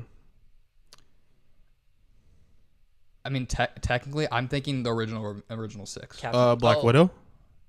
Tony Stark. Thor. Captain America. Bruce Banner. Hawkeye. Yes. What? It was Hawkeye, right? Is it actually? Because he was there like from the beginning when he was recruiting everyone. Yeah, remember in. I mean, he works for Shield, so technically, I guess, yeah. But he also in the Avengers, he goes. Am I tripping? I thought it was Hawkeye. That's why. Well, he also like I'm just saying, like he gets Loki uses a scepter, and then he goes on his side for like the first half of the movie. So I mean, it's kind of like however you. I swore it was Hawkeye because when I was thinking, like, do you remember in like he's in Thor when he's recruiting Thor? He is, yeah. And like he's there, like I thought it was Hawkeye. He was already like a part of it. Well, when he's a part of Shield. He's all, but like, Black Widow is also a part of recruiting Iron Man. Yeah. True. I mean, do you just want to like chalk I'll chalk it just because we're not sure. That's not fair. Comments if you know the actual answer to this, because technically it is Captain Marvel, but technically she isn't. She's not. She's technically an Avenger. She's technically not an Avenger. She's just the first superhero that Nick Fury recruits. Yes. Yeah. Okay. But yeah, let me know what you guys think. I thought that's what you were going for. Because I thought it was like an obvious answer. You're right. Okay. No, what country is Black Panther from? Wakanda. I knew you were gonna get that so fast. Who kills Tony's parents? Bucky. What type of doctor is Stephen Strange before becoming a sorcerer? Brain surgeon. Neurosurgeon. I mean, I don't. I wrote down neurosurgeon. Is it? That's what a brain surgeon is. Yeah, you got it. Yeah, you said it first. What item does Loki use to control minds in the Avengers? The Mind Stone, Tesseract, Scepter. Like, yes. I mean, that's a Mind Stone. Like, right? So yeah. Okay, is that fine? Sure. Mind Stone, the Scepter. I wrote down the Scepter. The reason why I was thinking is you technically like said two answers then the Scepter. So like technically, I feel like I should have gave him 10 seconds. That's fair. Do you want to? Is that fine, or do you want to chalk it? We'll just chalk it. Okay. Chalk it. Okay. I did just kind of blurt out. I need that was honestly on me. I should have stopped you. Who is the main villain in Spider-Man: Far From Home? Mysterio. Yeah, it's you. I said his name, government name. What is the name of the AI that replaces Jarvis? Friday. Yes. I never would have gotten that. Really? Yeah, I know. I kind of spaced that. What fake name does Natasha use in Iron Man 2? Oh my god. I won't get this. It's been a while since I watched Iron Man 2. Yeah, like I said, I'm kind of a casual on it. I'm not gonna remember it. Natalie Rushman. That's Now, when you say it, that does sound familiar. Sounds right. Yeah. That was one of the harder ones. I figured you guys wouldn't get, but like, dude, you got to get like if you do these hard questions about like the right movie, dude. I have a question that like I bet you neither of you have a chance of getting because I've known this for years because I've just remembered it like just in case I ever need to know it. What does Thanos want from Doctor Strange in Infinity War? Time stone, yeah. Who destroys the Darkhold in Multiverse of Madness? Wanda. What does Captain America say before the Avengers charge in Endgame? Avengers Assemble. Yeah, Avengers Assemble. Yeah. What is the name of Hawkeye's wife? Laura. Yes. Laura Barton. Wow, that was actually one of the harder ones. I didn't know if you guys. I know. Dude, you know I'm terrible with names. There was no shot I was Laura, getting that. And then he has a son named Nathaniel, and Nate, I guess, and then I don't remember the two kids' names, but I remember one because there's this scene where in Age of Ultron where they talk about the baby and Scarlet or Black Widow.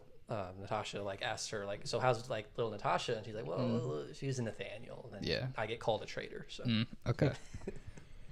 What nickname does Tony Stark give Thor in Avengers? Point Break. Yes. All right.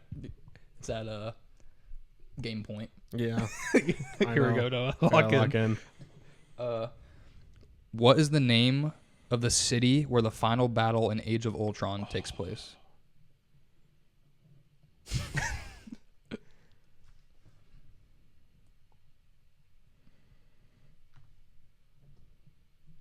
Sokovia. Yeah, I mean, okay, I'm gonna give it to you just because he didn't have an answer, but technically that's the country, and I said the city. What's the city? Novigrad. Whoa. So if you want to keep the game going, I could, because technically you didn't get it right. I would not have gotten that. Yeah. I just thought I was. Yeah, I couldn't remember. I could not remember that. Okay. What does Groot say besides "I am Groot" in Guardians 1? We are Groot. Yes. I thought, Guardians 3 when he talks normal. He says, "I love you guys." Yeah, that's what I thought. Of the question. My mind was going there when you started saying what else does he say? Yeah. I was ready for it. All right. Congrats, bro. Thanks, man. Here you go. I'm a man of my word. Oh, straight out the wallet, bro. Yes, sir. I said 20. Right? Yeah, said 20. Yeah. Here you go. Yeah, all right. Thanks. All right. GG's. Yeah, GG's. All right. Now we're going to the next part. Oh, okay. So there's 10 questions. I purposely tried to make them hard. Honestly, some of these you might get. But you have to get a 7 out of 10, and if that happens, you get $40. Like if I would get 40 more, or I would get 20 you get more? 60 total. Oh, snap. Okay. I can win some serious cash. This could be really profitable. You have to get a 7 out of 10 of these. 7 out of 10. Okay. What is the name of the Stark Industries scientist who gets turned into a villain in Iron Man 3?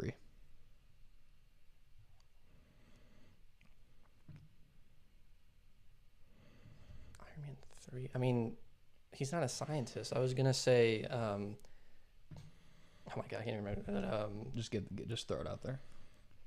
I was gonna say the guy who's like, I'm the real Mandarin. Is played by, I can't even remember his name now. A very famous actor. Oh my god, I'm spacing. This is bad.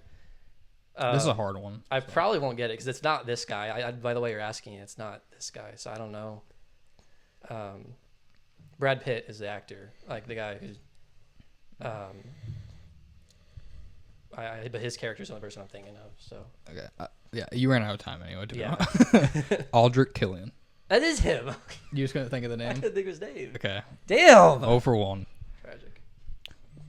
What is the name of the Collector's Museum location? Nowhere? Yes. Okay. 1 for 2. What is the name of the Black Widow who leads the Red Room in Black Widow? Yelena? General Dreykov. What is the name of the Black Widow Who leads the Red Room? He's not a Black Widow. Well, I just meant who leads the Red Room. I probably accidentally typed Black Widow twice and just read the whole thing. Because I typed Black Widow. I was going to say, he's not a Black Widow. That's probably just a mistype. But leads the Red Room is what I was going for. Okay. I mean, a lot of them do. Because the whole thing blows up. What is the name of Peter Parker's high school in the MCU? Midtown? Yes. I'm going to give that to you. Midtown School of Science and Technology. 2 for 4. What is the name of the Hydra leader Red Skull serves under?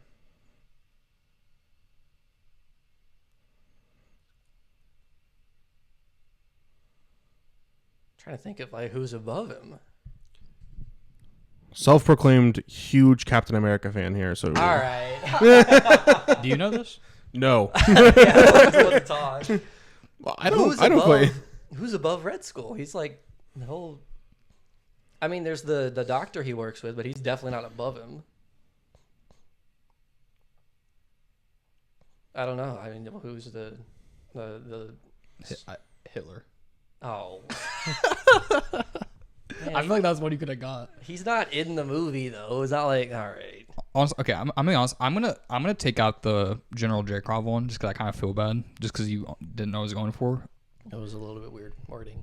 Yeah, so I'm gonna take that one out. I'll come up with another one in a second. Okay. So what are you at? I got one for you if you want. 2 or 3. I just know the answer. So you're 2 for 4. Okay. So you can miss one more. Yeah. What is the name of the operation that causes the fall of S.H.I.E.L.D.?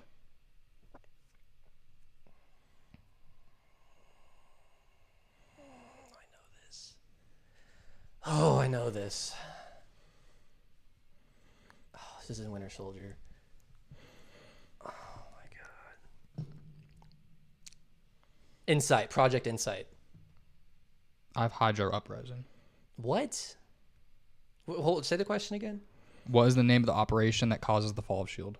Hydra Uprising? That's just like what they're doing. That's what I said. I don't know if that's an operation. I feel there was Project Insight was the name of like the project where Project all 3 Insight? of those helicarriers were like triangulated to attack like targeted people, including like some big. You said it's in Winter Soldier. Yes, this is in Winter Soldier. I mean, unless you're talking about something else, and I'm like. No, I think it was from Winter Soldier. It says Project Insight was a secret S.H.I.E.L.D. operation and initiated as a direct response to the Battle of New York. Yeah, but like it's that Hydra is the one like pushing it because they want to be.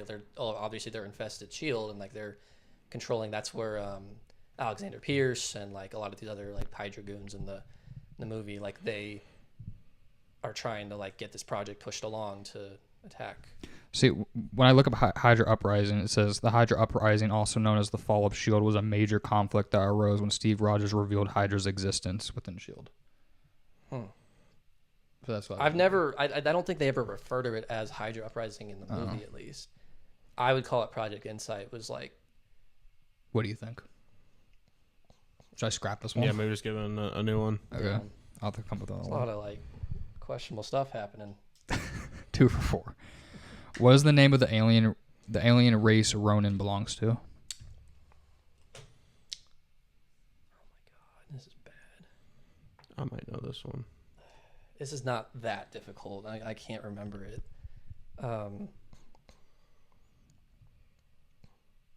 Because this is where Captain Marvel is like for a while too. This is bad. Oh my god. I don't think I'm gonna get it. I genuinely. Okay, is that the Kree? The Kree. Was that what you're thinking? I was gonna say, I was gonna say Creole, but yeah, I was close. Okay, so now I knew the Kree part of it. You need to that's bad. You need to get 5 in a row here. I should have got that. All right. Yeah.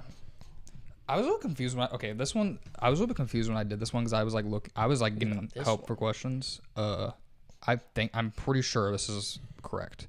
What is the name of the Wakandan herb that gives Black Panther powers? The heart-shaped herb. Yes. Okay, that's what I had. Okay. You just have to get 4 in a row. What is the name of the ship used by Thanos? Oh no, you might be cooked. It's like the something, I think. I'll give you a hint. It's a name and then there's like a number at the end. Oh god. Slave one, like Boba Fett ship. I'm just gonna say like, yeah, it's probably something to do with like conquering or like the planet Titan in some way. But I think I've heard this. Like I might be able to, but I really can't remember it. That's pretty obscure for me. I tried to make these hard. Yeah, no, I yeah, that's a properly difficult one. I don't think I'm gonna get it. The Sanctuary 2. I don't remember that. Yeah, I definitely not gonna get that. Well, unfortunately, that was your 4th miss. I'm gonna go ahead and give you the other one I had, just to see if you can get it. Okay. What is the name of the ancient being who guards the Soul Stone on Boromir? I mean, it's just like Red Skull. It's Red Skull. That's all it is. Okay. Yeah. I was like, I don't know if he has a name. Yeah. All right. Yeah. You got close though. I'm mad about technically we didn't do the other 2, but yeah. Which one are you mad about? I actually can't remember now. It's the the one guy, the scientist one. No, the Kree. That one. The Kree. Yeah. I am the scientist. Yeah, because I was thinking that I just couldn't remember his name, and I didn't think that was gonna be right. I was gonna say Killian, but like I didn't think that was who you were trying to say. So yeah. I got a question then. I was like, this is the Marvel trivia, like my go-to. Like no one is ever gonna be able to get it. Okay. In Age of Ultron, yeah, what test number successfully awakens Ultron's consciousness? Yeah, I will not know. I'm not gonna remember that. I remember this because I made a very big point to memory. Test number 77. 77. Mm-hmm. Interesting. I don't know if it's a reference to anything. Like if it's 1977 was Ultron's first appearance or something, maybe, or Avengers number 77, or who knows what. But I know it's test number 77 is what awakens Ultron. Interesting. Good So to know. if you ever need a crazy difficult Marvel question that no one could possibly get. I tried to do some of those. Like I had like 2 Iron Man 2 questions. Yeah, that was rough. A lot of the Iron Man stuff there, I would be like, that's a while since I've seen I needed those. more like Captain America stuff, although clearly I didn't get. I'm still Hitler over. That's some BS because he's not in the movie. They do reference him. They though. do, though. They do reference him. Well, it's just more like killing Nazis. They don't. Do they even say the name Hitler? No, probably not. I But don't think they do. But I mean, come on now. We know who they're referencing. He's never like made a thing about. Yeah, but like when we're talking Nazis, bro, it is, but like you have to make a leap in logic to kind of get there to be like, oh, okay, this. I mean, you could get it, but like it's not. Well, I guess you kind of talked yourself into it almost because you said like he's the highest guy who would be higher than him. Yeah, well, exactly. What's my point? So well, there would only be one guy higher than him. I guess in the Nazi Empire. Yep, but that's it.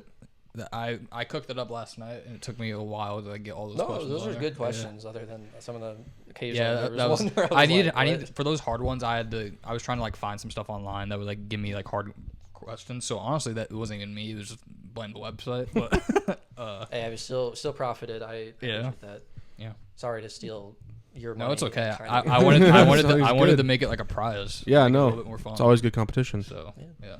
You guys got anything else you want to talk about? No, this is the longest episode we've ever had. Yeah, we're gonna hit like hour 40. Is it longer than the last one? I think so. I think this one will easily be our longest. Okay. So. But I mean, deservedly so. I mean, we had to review a whole. We revealed so and Michael's a great movie. We talked about that too. So great. I mean, overall great episode. Yeah. I want to say a huge shout out to Nathaniel. Thanks for joining the pod again. Absolutely. No, awesome. Thanks you guys for having me again. As always, it's a great time. Love talking about this stuff with you guys. Yeah, so we'll be back next week. I don't even know what are we doing. I don't even know if we know yet. There's no movie next week. The Boys. Oh yeah, we did watch The Boys. It's not going to be on this episode. We'll review both episodes next week, and then we'll probably have some other segments we come up with. But yeah, and Nathaniel, honestly, he's going to be back in like a month when we watch Mando and Grogu. So yeah. Yeah. Yeah, that's exciting. Why are you acting like surprised? I don't know. I didn't know that. He literally knew about the plan, and he's acting like he has no idea. He didn't see the text. That's so I never saw the text. What are you talking about? That's so funny. Yeah, Guys, you're coming on, bro. But yeah, all right. That's all I got. No, okay. I'm excited for that. Well, go ahead and drop down in the comment section your favorite Michael Jackson song. Good. I was about to say that. Yeah, go ahead and drop it in the comments. Let us know. Ours. It was. You also drop like what you give this season of Invincible out of 10, like your season just rankings, anything Invincible. Yeah, whatever thoughts you guys. Who has more aura, Thrag or Michael Jackson? Go ahead and drop it. There should be a consensus answer to this. Is it Nick? Again, should be a consensus answer to this. But yeah. But yes, thanks for joining us, guys. Join us back next week where we talk about The Boys and whatever we come up with. We'll see you guys. See ya.